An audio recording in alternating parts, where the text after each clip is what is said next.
The morning routine was always exactly the same. I would wake up, feel the heavy, familiar stiffness settling deep in my knees and my lower back, and slowly push myself out of bed. For decades, working the public transit operations right here in Charlotte, North Carolina, I treated my body exactly like the heavy machinery I managed down at the maintenance yard. If a part on a bus squeaked, you oiled it. If a joint in my body ached from walking the concrete floors or sitting in those rigid dispatcher chairs, I swallowed a pill and went right back to work. Men of my generation, especially down here in the South, were raised on a culture of silence when it came to physical pain. We took immense pride in our ability to endure. We grabbed the little plastic bottles of pain relievers, stomach pills, and cold medicines off the pharmacy shelf, fully believing that because they were so common, they were completely harmless. We never stopped to think about what the oil was doing to the rest of the engine. We assumed that because we can buy these medications without a prescription, we can trust them completely. But I am going to share a truth with you today that fundamentally shattered my false sense of security and completely changed how I approach my daily routines. I am going to explain how the everyday medications sitting right now in your own bathroom cabinet are silently weakening your heart muscle. I am going to break down exactly why these seemingly innocent drugs become incredibly dangerous for anyone crossing over the age of 60, and I am going to show you the specific practical steps you must take to audit your habits and protect your cardiovascular system before the structural damage becomes permanent. The moment of realization happened during a routine follow-up with my physician. I had been working incredibly hard to get my health back on track. Gloria and I were walking every evening. I was diligently watching my sodium intake, finally listening to my daughter Danielle about eating real food. But despite all that effort, my blood pressure numbers were stubbornly erratic, and by the end of a long day, my ankles were occasionally swelling up thick and heavy. My doctor sat down, looked over my chart, and started asking me not about my diet, but about my other daily habits. He asked about the over-the-counter stuff I took just to get through the day. He told me a truth that went against everything I had been taught by the commercials. He explained that patients frequently walk into operating rooms with their hearts severely damaged, not by underlying cardiac disease, but by the very medications they trusted completely to help them. Pressure rarely rises alone. It rises with the habits we ignore. And the habit I had been completely ignoring was my absolute, unquestioning reliance on the medicine cabinet. Let us start with the most common habit of all, the one I relied on the most. For years, my primary defense against the physical toll of the transit yard was non-steroidal anti-inflammatory drugs. You know them by their common, everyday names, the ibuprofen and the naproxen that we all keep stocked in our homes. Whenever my lower back flared up, I took a couple of those pills. They are the absolute go-to solution for headaches, arthritis, and general discomfort, and there is no denying that they work brilliantly for masking the pain. But what nobody ever told me was that taking these pills regularly as an older man is essentially playing Russian roulette with your cardiovascular system. I was completely unaware of the dark secret the medical community has known about for decades. Way back in 2005, the federal authorities actually demanded that clear warnings about the risks of heart attacks and strokes be placed on these specific medications. Yet millions of us still pop them daily like candy, completely blind to the danger lurking inside each little coated tablet. The mechanism behind this destruction is incredibly insidious, and it makes perfect sense when you look at the human body as a closed hydraulic system. These medications are designed to block certain enzymes in order to successfully reduce your inflammation, but in doing so, they also violently interfere with the natural substances that are supposed to protect your kidneys and your blood vessels. This chemical interference creates two catastrophic mechanical effects inside your aging body. First, it aggressively forces your system to unnaturally retain salt and water. I want you to picture your heart as the primary pump in a massive transit vehicle. If you suddenly flood the internal pipes with a massive excess of heavy fluid, that pump is forced to work at its absolute maximum capacity just to keep the pressure moving. A young, resilient heart might be able to handle that temporary stress. But a heart that is already dealing with age-related stiffness or fighting against high blood pressure can simply fail completely under the added weight. That is exactly why my ankles were swelling. My pump was being overwhelmed by the fluid my body was artificially hoarding because of the pain pills.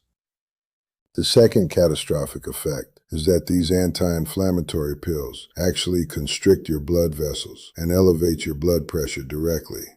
Even if you have never had a single issue with hypertension in your entire life, regular use of these everyday pain relievers can raise your numbers significantly. And if you are already taking prescribed medication to manage your blood pressure, swallowing these daily pain pills can completely cancel out the effect of your prescription, sending your pressure skyrocketing without you even realizing what is happening behind the scenes. The risk heavily depends on the dose and the duration, with high daily doses being the most strongly associated with severe cardiac problems. I even learned the shocking truth that if you take a low-dose aspirin every day to protect your heart, taking certain anti-inflammatory pills can actually neutralize that protective effect entirely. I was actively fighting against my own survival without even knowing it. But the pain relievers were only the first layer of the problem. Like many men my age, the constant stress of the job and the heavy southern meals I grew up eating eventually took a serious toll on my digestion. I developed chronic acid reflux. My immediate solution was to do what millions of other people do every single morning. I started taking proton pump inhibitors, the stomach protectors like omeprazole, almost like a religious ritual. It seemed like an absolute miracle at the time. The burning in my chest disappeared completely, and I never questioned the medication again. But the bitter irony of this situation is that the medication prescribed to protect you from one specific discomfort might be secretly creating a massive, life-threatening danger through the back door. My son Marcus, who spends his life analyzing long-term risk data for insurance companies, is the one who really made me understand the cascading failures caused by these stomach pills. He explained that these drugs work by drastically reducing your stomach acid, but that exact same acidity is absolutely crucial for absorbing vital nutrients from your food. When you artificially suppress your stomach acid for years on end, your body's ability to absorb magnesium completely collapses. Magnesium is essentially the master guardian of your heart's electrical rhythm. When your magnesium levels plummet dangerously low, your heart becomes electrically unstable. It is exactly like trying to run a complex transit engine with a failing alternator. The timing gets completely thrown off, like an orchestra without a conductor, and dangerous, unpredictable arrhythmias can suddenly emerge. The hidden damage of those stomach protectors does not stop with the electrical system.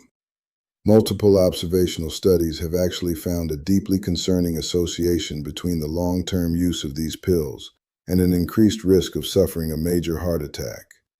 The working theory among researchers is that these drugs might severely reduce your body's levels of nitric oxide, which is the essential molecule that keeps your blood vessels supple and flexible. When that molecule is depleted, your vessels harden prematurely, setting the perfect rigid stage for a major cardiac event. Furthermore, these stomach pills can aggressively interfere with vital antiplatelet medications given to patients after a heart attack, making those life-saving drugs less effective and leaving the patient incredibly vulnerable. These pills were originally created for short treatments of maybe 4 to 8 weeks, but we have trivialized them, turning them into a permanent daily solution for digestive problems that we should be managing with actual lifestyle changes. You don't want the first real warning to be an emergency. That phrase echoed loudly in my mind when I thought about the third common item sitting on my bathroom shelf. The oral decongestants we all reach for, the moment the winter flu season hits. The ones containing pseudoephedrine or phenylephrine. We view them as the magic, instant solution for a stuffy nose that simply will not leave us alone. But that magic solution carries an extremely high, sometimes fatal cost for an aging heart, especially if you are already navigating the severe challenges of high blood pressure or cardiovascular disease. I remember a retired teacher in our community who caught a severe cold. She went to the local pharmacy and bought a well-known cold remedy containing pseudoephedrine, just so she could breathe easier and finally get some rest. By the second day of taking it, she felt like her heart was going to literally burst right out of her chest. She was overwhelmed by terrible dizziness and a splitting headache. Her family had to rush her to the hospital, where the doctors discovered her blood pressure was entirely through the roof, and she had developed a severe arrhythmia. That simple, over-the-counter cold medicine had pushed her cardiovascular system to the absolute brink of failure. To understand why this happens, you have to look at the mechanical function of these drugs. These decongestants are powerful vasoconstrictors. Their sole dedicated job is to aggressively narrow your blood vessels. In the tissues of your nose, that is a great thing because it reduces the swelling and opens up the airway so you can breathe. But the chemical does not just stay localized in your nose. It travels through your entire bloodstream, violently constricting blood vessels everywhere in your body. By narrowing all those arteries simultaneously, your heart is suddenly forced to pump against a massive amount of unyielding resistance. It is exactly like trying to force a huge volume of water through a heavily squeezed rubber hose. The internal pressure simply explodes. This sudden massive resistance can trigger a dangerously high blood pressure spike.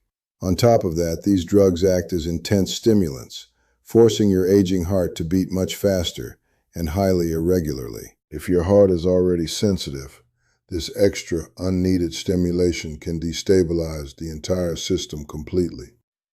The absolute major danger with these cold medicines is that they are so readily available over the counter. People buy them without ever reading the fine print and without dedicating a single thought to the severe internal risks. They just want the immediate relief. If you are over the age of 60, and especially if you already suffer from hypertension, taking these specific drugs is a massive gamble. You cannot let the temporary desire for relief in your nose become a permanent, life-altering emergency for your heart. The complications of aging often require us to manage multiple conditions at once. And that brings me to the fourth hidden danger. It involves a delicate but absolutely vital topic for folks our age, which is mental health and chronic nerve pain. Sometimes doctors prescribe an older class of medications known as tricyclic antidepressants, drugs with names like amitriptyline, to help manage severe depression or to dull the agonizing chronic pain of neuropathy. Depression itself is a known risk factor for heart disease, so finding a way to successfully treat it is crucial. But the specific chemical tools we use matter enormously, because these older drugs can be incredibly dangerous for an aging person's cardiovascular system. I have spoken with older men in my community who were prescribed a low dose of these older medications just to help them deal with the intense, burning pain in their feet caused by advanced diabetes. The drug often helps dull the pain, but the side effects are mechanically devastating. These medications can trigger a sudden, violent drop in blood pressure the moment you stand up from a chair, a condition known as orthostatic hypotension. It causes intense dizziness and leads directly to devastating falls and fractured hips. But the danger to the heart goes much deeper. These specific drugs can also unnaturally accelerate your resting heart rate, placing a constant, exhausting stress on a heart muscle that desperately needs to rest. And most concerning of all, they can severely interfere with the heart's delicate electrical system, slowing down the vital impulses. This interference dramatically increases the risk of developing very dangerous ventricular arrhythmias that can ultimately cause sudden death. Mental and physical health must go hand in hand, and you have to ensure that the treatment masking the pain in your feet is not simultaneously destroying the rhythm of your heart. And finally, we arrive at the habit that surprised me the absolute most. The one daily pill I truly believed was a biological necessity for healthy aging. I am talking about calcium supplements. Yes, those exact same white pills that millions of people swallow every single day with their morning coffee, fully believing they are doing the right thing to protect their aging bones from osteoporosis. For decades, the medical message delivered to our generation was crystal clear and completely unquestioned. We were told to take calcium for strong bones, But in recent years, the scientific community has started deeply questioning the safety of these highly concentrated supplements when it comes to the health of the heart. My daughter Danielle, who spends her days working alongside clinical nutritionists, was the one who finally broke this down for me. She explained that the calcium we obtain naturally from our food sources, like dairy products or dark leafy vegetables, does not seem to be a problem at all. When you eat real food, the calcium is absorbed slowly, and your body uses it efficiently for exactly what it needs. The massive problem appears to arise when you take the highly concentrated doses found in those daily supplements. When you swallow that pill, it creates a massive artificial spike of calcium directly in your bloodstream. Your aging body simply cannot process and use all of that sudden calcium for your bones, and that heavy excess mineral has to go somewhere. The primary concern keeping the medical community awake at night is that this excess calcium inevitably deposits itself directly into the inner walls of your arteries. This internal process is called arterial calcification. It literally turns your flexible blood vessels rigid, acting exactly like the hard mineral scale that builds up inside old copper plumbing pipes, and it directly contributes to forming the dangerous plaques that eventually rupture and cause massive heart attacks. While the evidence is incredibly complex, the overarching lesson is undeniably clear. More is not automatically better. The absolute safest strategy for a man my age is to get the necessary calcium from a well-planned diet, not from a manufactured plastic bottle. When I finally understood the silent damage I was doing to my own machinery with anti-inflammatories, gastric protectors, decongestants, and heavy supplements, my first instinct was to walk into the bathroom and throw every single bottle straight into the trash. But I quickly learned that abrupt action is a massive mistake. You cannot simply stop taking your prescribed or long-term medications on your own overnight. Doing that abruptly shocks the system and can be extremely dangerous. Control begins with what you stop normalizing, but taking control requires discipline, not panic. The real solution, the action that actually saved my cardiovascular system, was choosing to have a brutally honest and comprehensive conversation with my physician. I gathered up every single pill, every supplement, every over-the-counter remedy I was swallowing, and I put them all right there on the examination table. I looked the doctor directly in the eye and I asked the hard questions.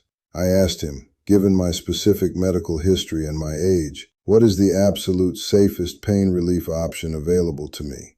I refused to simply accept the standard default prescriptions. We discussed the reality that alternative options actually exist. Sometimes, a simple acetaminophen is entirely sufficient for the ache in my back. Other times, we decided to use topical anti-inflammatory creams and gels that work locally right on the sore joint, without forcing the heavy chemicals through my entire bloodstream. And on the rare days when a stronger anti-inflammatory is absolutely necessary to keep moving, the golden non-negotiable rule we established is to use the absolute lowest possible dose for the shortest amount of time possible. We completely audited my reliance on the stomach protectors. I asked him if I truly needed to be taking them long term, and we worked on a plan to slowly reduce the dose while I focused heavily on changing the actual foods that were triggering my reflux in the first place. We decided that if I ever needed to take them chronically again, it was absolutely essential that he monitor my magnesium levels periodically to ensure my heart's electrical system was not being silently drained. We threw out the heavy oral decongestants. Now, when the winter flu hits Charlotte and I get a stuffy nose, I use simple saline nasal sprays or a bedside humidifier. Sometimes we use a corticosteroid spray that acts only locally in the nasal passages, ensuring that my relief for a simple cold never becomes a catastrophic emergency for my heart. A steady life builds a steady body. I had to learn that true health in my 70s is not about finding the perfect combination of pills to mask the wear and tear of a long life. It is about deeply respecting the machinery you have been given and fiercely protecting it from unnecessary harm. Every single treatment, every pill you swallow, is a delicate balance between the benefits it provides and the risks it introduces. And you must understand that this balance fundamentally changes as you age. Your heart has worked incredibly hard for decades, pumping millions of gallons of blood, carrying you through the long shifts and the hard years. It deserves the most exquisite, careful attention you can possibly give it. I still wake up with aches in my knees. The memory of the concrete floors at the transit depot is permanently etched into my joints. There are days when the humidity in the South makes my lower back feel like it is locked in a vice. But I no longer reach blindly for the plastic bottle on the shelf. I manage the pain with movement, with stretching, and with the targeted local treatments my doctor and I agreed upon. Gloria and I still take our evening walks, keeping a steady, reliable pace. I can feel the strength in my chest, the steady, unburdened rhythm of a heart that is no longer fighting against a tidal wave of retained fluid or the violent constriction of artificial chemicals. I look at my son Marcus, carefully calculating the risk of the whirl, and my daughter Danielle, passionately advocating for the healing power of real food. I look at my 3 grandchildren, who represent the absolute best reason I have to stay disciplined and present. I want to be here for them, standing strong, not compromised by a medicine cabinet full of hidden dangers. Protecting this aging engine is the absolute best investment I can make in my own future. I do not take a single medication for granted anymore, no matter how common or innocent it might seem on the television commercials. We are still moving forward, still learning the complex truth about our own biology, and most importantly, we are still here, navigating the road ahead with our eyes wide open and our hearts beating strong.